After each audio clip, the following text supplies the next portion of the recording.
Hello everyone. Today we talk about how to fix the app of YouTube. We will go to settings. Then we click on apps. After that we search the app YouTube. And we click. Then we will on for stop. After that we go to storage.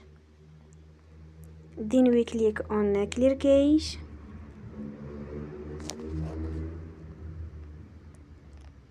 In the end, you will turn your Wi-Fi and you will turn again.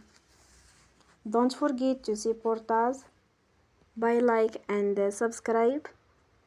See you next time and thank you for watching.